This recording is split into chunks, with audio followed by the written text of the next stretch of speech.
Sir close the door. నీకు type చేయడం వచ్చా? వచ్చు sir. Come come SIT.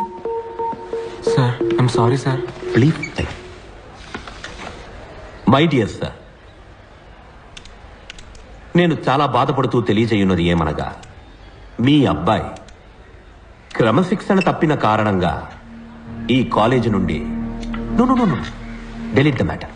Go back. మీ అబ్బాయి శనక్కాయల నిఖిల్ ఈ కాలేజీ నుండి తీసివేయబడ్డాడు. Come on type. Go ahead. Sir మా నాన్న చనిపోతారు సార్. నేను తీసుకున్న నిర్ణయం మార్చబడదు. నేను ప్రాణాలతో ఉన్నదే నన్ను ఒక ఇంజనీర్ గా చూడడానికి సార్. అది నా ఇంటి గుమ్మల్లో పిస్కొట్టకు ముందు ఆలోచించుండాలి. నన్ను ఒక్కసారికి క్షమించండి sir. Sir please sir. Okay, letter నుంచి నీ పేరు తీసి నీ పేరుకు బదులుగా పంచబట్ల సారంగపాణి పేరు రాయి. నిన్న రాత్రి నీతో పాటు వాడు ఉన్నాడని నాకు తెలుసు. నువ్వు అప్రూవర్గా మారు, నిన్ను క్షమిస్తా. నీకు 7:30 నిమిషాలు టైం ఇస్తున్నా, ఆలోచించి చెప్పు.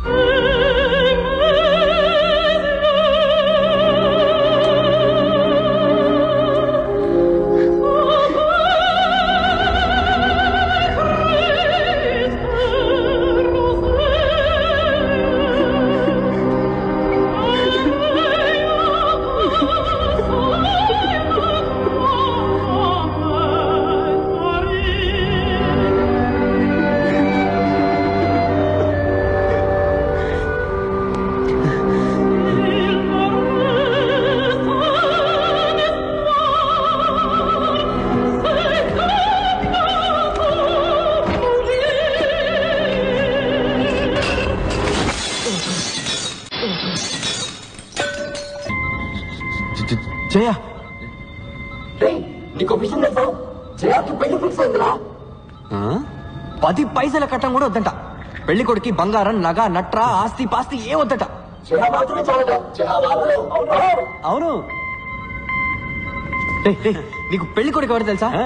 పెళ్లి కొడుకు ఎవరో తెలుసా? గెస్ చూద్దాం. మీకు కూడా వాడు బాగా తెలుసురా. వాడికి మృగాలంటే చాలా ఇష్టం. వాడు వైల్డ్ లైఫ్ ఫోటోగ్రాఫర్ అవబోతున్నాడు రా. నమ్మరా? నేను చంపేస్తాను రా. పెళ్లి కొడుకు ఎవరో కాదురా, మన వెంకట్ రా. మన వెంకట్ ఫోటోగ్రాఫర్ అవసరమే లేదు. పెళ్లి ఫోటోలు కూడా ఆడ తీస్తాడు రా. వెంకట్ మీ అక్క జయాన్ని పెళ్లి చేసుకోబోతున్నాడు రా. బావగారు free free free.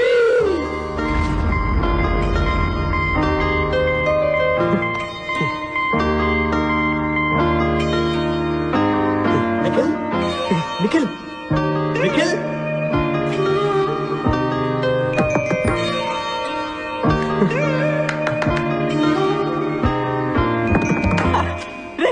Super response రా. హే నిఖిల్ అంటే 1 కిలో టొమాటో ఉల్లిపాయ ఫ్రీగా ఇస్తానంటేనే లేచి కూర్చునేవాడు. నన్నెందుకు అనవసరంగా బలి చేయాలని చూశాడు. బావా థ్యాంక్స్ రా వెంకట్. నీ త్యాగానికి తిరిగే లేదు. అంతా ఫిక్స్ అయిపోయింది. వచ్చే ముహూర్తానికి వెంకట్ మీ అక్కని పెళ్లి చేసుకుంటా చెప్పేశాడు. Okay done. ఓకే పానీ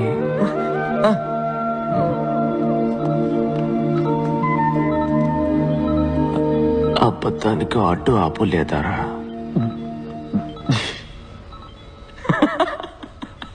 తప్పించుకున్నారా?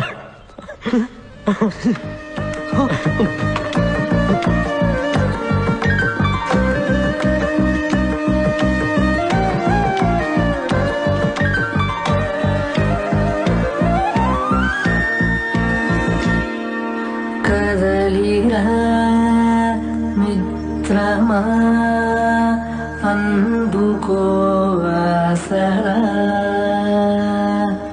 బ్రతకరా ప్రతిక్షణం తోడు ఉన్నామురా. టాక్సీ కావాలన్నారా? వచ్చింది. నేనే పిలిపించాను రా. టాక్సీ ఎందుకు? నేను క్యాంపస్ ఇంటర్వ్యూకి వెళ్తున్నాను. నువ్వు నాతో వస్తున్నావా? కాదు, నేను ఇంటర్వ్యూకి వెళ్తున్నాను, నువ్వు ఇంటికి వెళ్తున్నావు. నేనెందుకు ఇంటికి వెళ్ళాలి? ఆ రోజు మనం పాండికి ప్రామిస్ చేశాంగా, మర్చిపోయావా? నీ టైం నాకివ్వు. జోక్లు వద్దురా, నేను ఇంటర్వ్యూకి వెళ్ళాలి. ఇది చదివాక నువ్వు ఇంటర్వ్యూకి వెళ్ళవనుకుంటాను. ఏంటది? లెటర్. హంగేరీ నుంచి ఎవరో మాథే, బెన్స్ మాథే, ఫోటోగ్రాఫర్ అట. మాతే ఆ లెటర్ పోస్ట్ చేస్తావా? బ్రెజిల్. ఇది మొహానికి జీతం ఒకటే.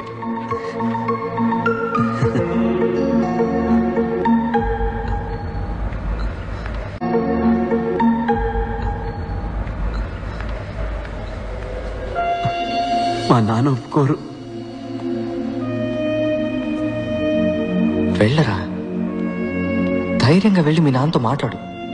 ఆయనకు అర్థమయ్యేలా చెప్పు. ఈరోజు నువ్వు భయపడి చెప్పలేదో, చివరిదాకా నువ్వు కోరుకున్న జీవితం పొందలేకపోయామని తలుచుకొని బాధపడతావురా. అందరి లైఫ్లో ఒక టైంలో ఎటువైపు వెళ్లాలో నిర్ణయించుకోవాల్సిన సమయం వస్తుంది వెంకట్. ఇటువైపు వెళ్తే క్యాంపస్ ఇంటర్వ్యూ, ఇంజనీర్ ఉద్యోగం, ఫ్యాక్టరీ లైఫ్. అటువైపు వెళ్తే అడవి, మృగాలు, ఫోటోగ్రఫీ. నీ జీవితాన్ని మార్చిపోయే ఆ నిమిషం ఇదేరా. డిసైడ్ చేసుకోరా.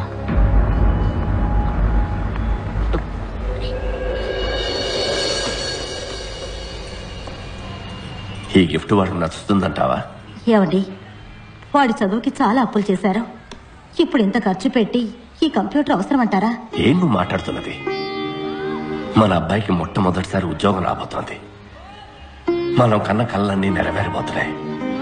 వీటన్నిటికన్నా డబ్బు ఎక్కువ చెప్పు. వెంకట్,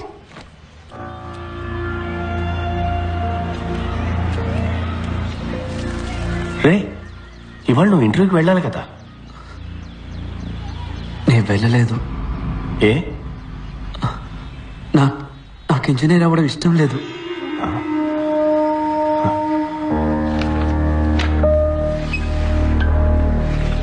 ఏమైంది? ఏదైనా యాక్సిడెంటా?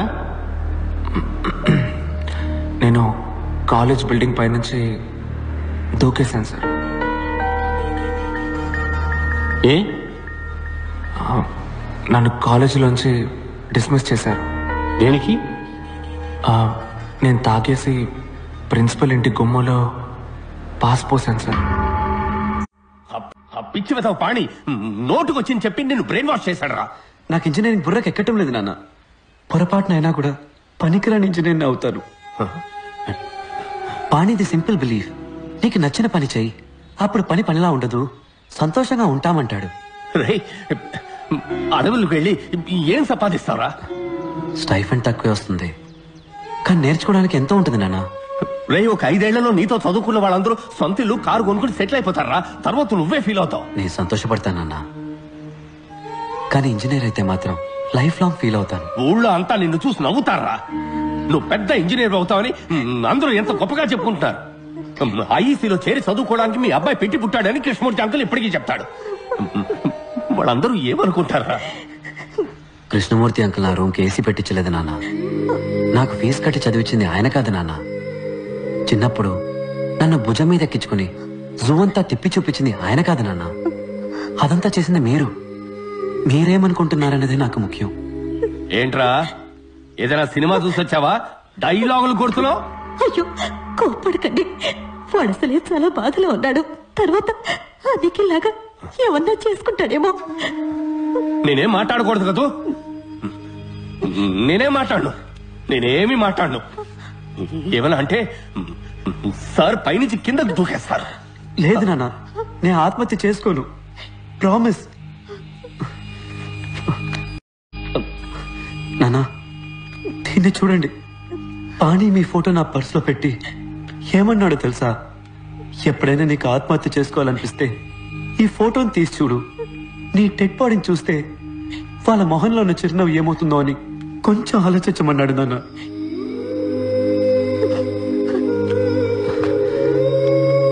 నానా, నేను మీతో మనసు విప్పి మాట్లాడడానికి వచ్చాను. ఆత్మహత్య చేసుకుంటానని భయపడడానికి కాదు. నానా, నేను ఫోటోగ్రాఫర్ని అయితే ఏమవుతుంది నాన్న? జీతం తక్కువ వస్తుంది, చిన్న ఇల్లు, చిన్న కారు, కానీ నేను చాలా సంతోషంగా ఉంటాను. I will be very happy. వచ్చే జీతంలో మీకు ఒక మంచి షర్టు, అమ్మకు ఒక మంచి చీర కొనిస్తే చాలు, నా మనసుకి ఎంతో తృప్తిగా ఉంటుంది. నేనెప్పుడు మీరు చెప్పినట్టే నడుచుకుంటూ ఉన్నాను కదా, ఈ ఒక్కసారికి నా మనసు చెప్పినట్టు నడుచుకొని ఇవ్వండి నాన్న. ప్లీజ్ నాన్న, ప్లీజ్.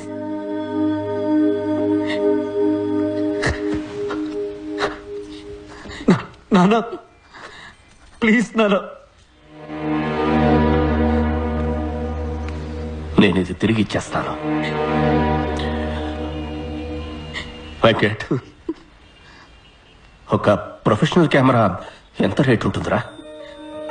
ఇది ఇచ్చేసి ఎక్స్చేంజ్ లో అది తీసేసుకుందాం. కాస్త ఎక్కువైనా పర్వాలేదురా.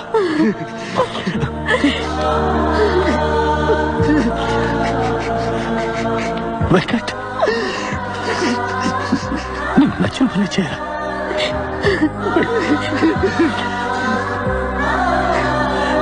నువ్వు బాగున్నా. అన్ని సెమిస్టర్స్ లోనూ నీకు మార్కులు తక్కువగా వచ్చాయి. ఏ భయం సార్.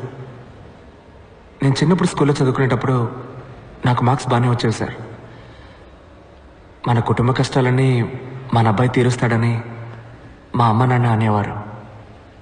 అప్పుడు స్టార్ట్ అయింది సార్ ఈ భయం. నేను 5వ క్లాస్ వరకు కాన్వెంట్లోనే చదువుకున్నాను సార్. ప్రతి నెల ఫీజు కట్టలేకపోతున్నామని గవర్నమెంట్ స్కూల్లో తెలుగు మీడియంలో జాయిన్ చేశారు. ఇక్కడికి వచ్చి చూస్తే అంతా ఇంగ్లీష్లోనే ఉంది. దిక్కు తోచలేదు. నా భయం కూడా చాలా ఎక్కువైంది సార్. ఇక్కడ పెద్ద రేసే జరుగుతోంది. ఫస్ట్ రాలేదంటే ఇక్కడ ఎవరికి మర్యాద ఉండదు. నా భయం శాశ్వతమైంది. భయం చదువుకు పెద్ద ఆటంకం సార్. దేవుళ్ళందరికీ పూజలు చేశాను, అన్ని గుళ్ళ తాళ్ళు కట్టుకున్నాను. దేవుణ్ణి అదివ్వు ఇదివ్వు అని బతిమాలి బిచ్చం ఎత్తుకున్నాను. మొక్కులు కేటాయించిన టైంలో చదువుకోనుంటే మంచి మార్క్స్ వచ్చుండేవి. 16 ఎముకలు విరిగాయి, 2 months రెస్ట్. బాగా ఆలోచించాను. అప్పుడు అర్థమైంది సార్ నాకు, ఈరోజు దేవుడి దగ్గర ఎలాగైనా నాకు ఈ జాబ్ ఇప్పించమని నేను అడగలేదు. నాకు ఈ లైఫ్ ఇచ్చినందుకు థ్యాంక్స్ అని చెప్పొచ్చాను. సార్, మీరు నన్ను రిజెక్ట్ చేసినా కూడా నేనేం బాధపడను సార్. ఎక్కడో నా తెలివికి శక్తికి తగ్గ ఉద్యోగం చేసి ఎలాగైనా నేను పైకి వస్తానని నాకు నమ్మకం వచ్చింది సార్.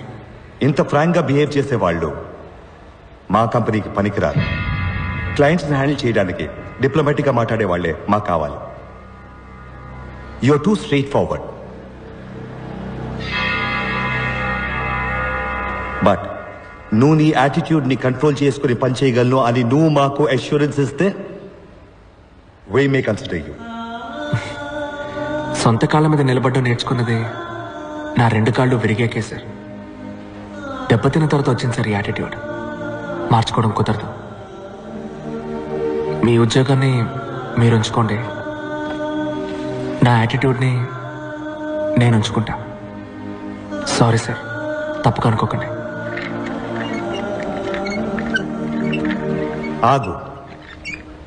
25 సంవత్సరాలుగా నేను ఎంతో మందిని ఇంటర్వ్యూ చేశాను. అందరూ జాబ్ పొందడం కోసం మేము ఏమి చెప్పినా సరే సరే అంతలా ఆడిచ్చిన వాళ్లే. నువ్వు ఎక్కడి నుంచి వచ్చావయ్యా? సార్, సాలరీ ప్యాకేజ్ డిస్కస్ చేద్దామా?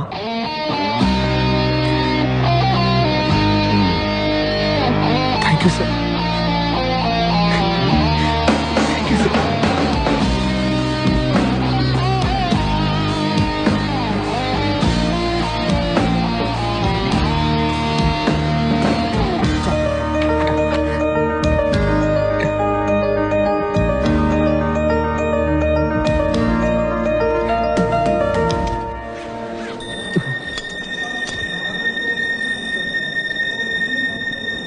Guruji, you are great. మమ్మల్ని ఆశీర్వదించండి.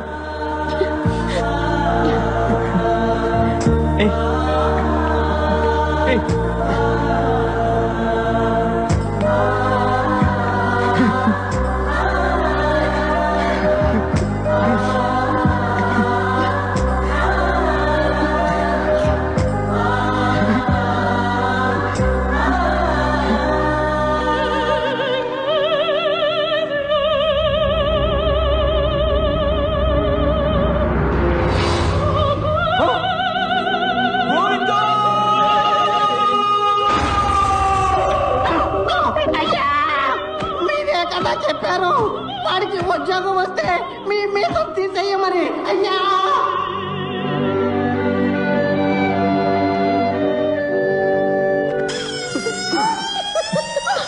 ఏంటన్నది? మీసం లేకుండా పేడి మొహల్లా తయారయ్యింది. నా పరువు కాస్త పోయింది. శనక్కాయల నిఖిల్, ఈ ఓటమిని నేను ఒప్పుకోను. ఫైనల్ ఎగ్జామ్లో పాస్ అయితేనే కదరా నీకు జాబ్ వచ్చేది. ఈసారి క్వశ్చన్ పేపర్ని సెట్ చేయబోయేది విరూపాక్ష సుందరంరా. Dad, that's not fair. Everything is fair in love and war. This is world war.